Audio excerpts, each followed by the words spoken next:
Hi, welcome to your video. In this video, we will be talking about graphs and relating them to two quantities. So, by the end of the lesson, you will be able to represent functions using graphs. Now, in your I can statement, we talked about a function, and you need to know what that is. It is a special type of equation, and remember, an equation is where there's an equal sign, and it has two or more variables, and it shows how the variables, which another word is quantities, are related. So it shows the connection between them. So a couple things to take a look at. Here's an example of a function. We have the cost is equal to $3.89 per gallon, and so we would write that as a function being C equals 3.89 G.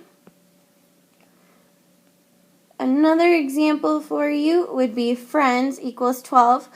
You have 12 plus you have 7 more per day. And so the function would be F equals 12 plus 7D.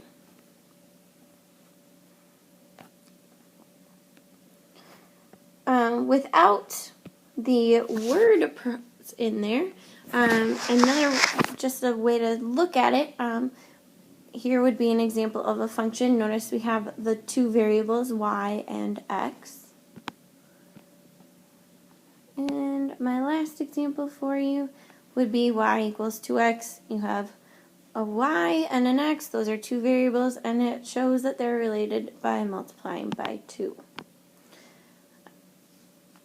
Okay, so we're going to take y equals 2x, and I'm going to graph it so you can see the relationship between the equation and the graph. So very easily I can make a table x and y. And now I'm just going to plug in things for x. So let's do -2, -1, 0, 1, and 2. And I'm just selecting these at random. You can really do anything, but these are some good numbers that'll give you a good placing of where the graph is. So if x is -2, I'm going to insert that in here for x, and so 2 times -2 would be -4. -1 gets inserted in for x, so 2 times -1, -2. Insert 0, 2 times 0 is 0, 2 times 1 is 2, and 2 times 2 is 4. Now I'm going to take these, and these are becoming my coordinate points. And so I can plot these now on my graph. So -2, 4. So over 2, down 4, 1, 2, 3. Would be about there. And then -1, down 2 would be here.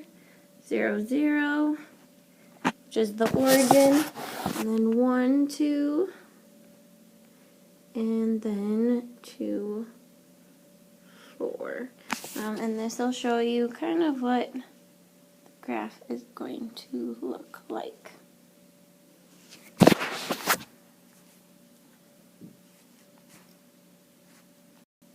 Right.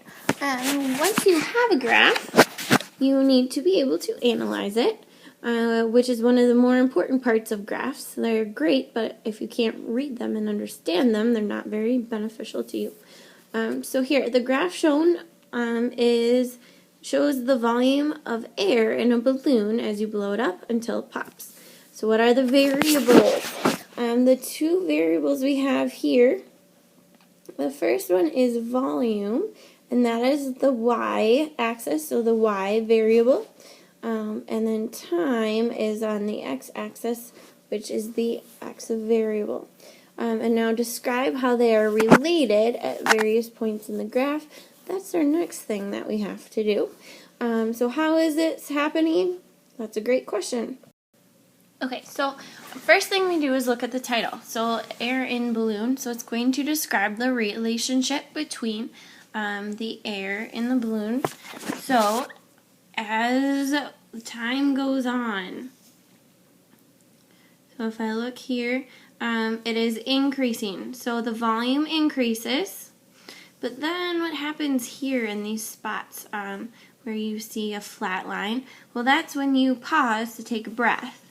And so the volume increases each time you blow air into it, and then it stays constant, or it doesn't change when you're taking your breath, when you pause.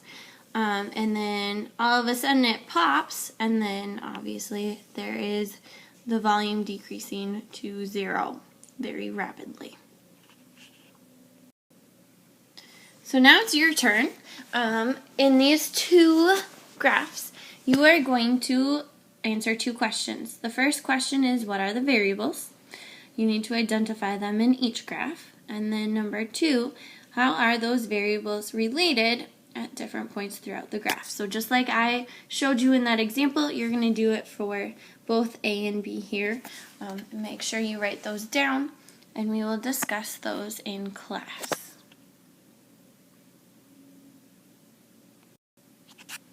Okay, now we need to match tables and graphs and be able to relate them back and forth to each other.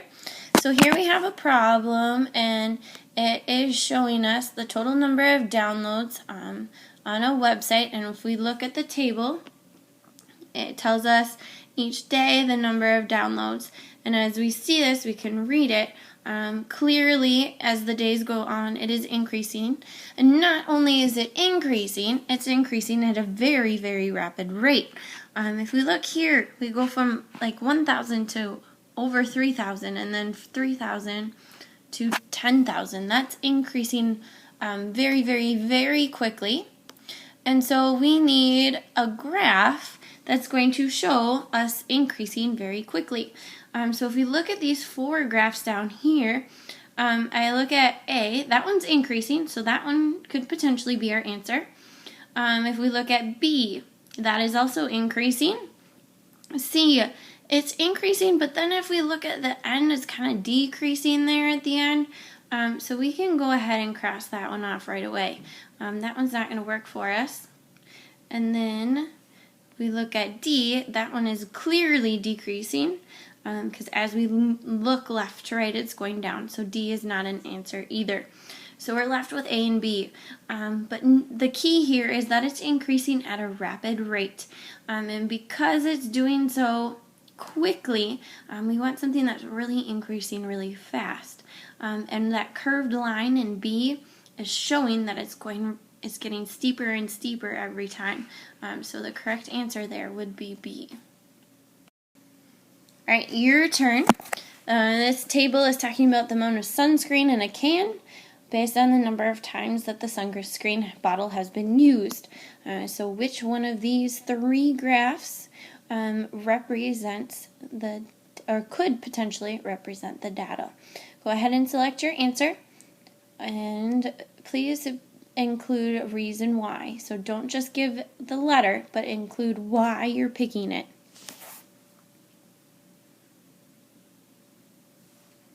Okay, you should have now picked your A, B, or C choice for this one, and I'm going to tell you the answer. Be sure, though, that you have reasoning. Don't just give me an answer. What's more important is that you are understanding why the answer is what it is. With that being said, so here is the answer. The correct one is C. And this is because if you look at the amount of sunscreen, the change, you're just subtracting 0.2 ounces every time. That's not very much, so we want our graph to decrease just a little bit every time. Now, on a side note, there are other things that you can take away from this. For example, according to the data, approximately how many uses will one can just have? How many uses can you get out of it before it empties? And then, should the horizontal distance between the points in the graph be consistent? In other words, should the spacing be between each other? And then what about the vertical distance? Should those be spaced correctly? the answer to both of those two questions are yes, they should be spaced evenly in this specific example. And so just make sure you're pulling away those pieces of information because they are actually important. Alright, you have reached the end of the video. Thank you for watching.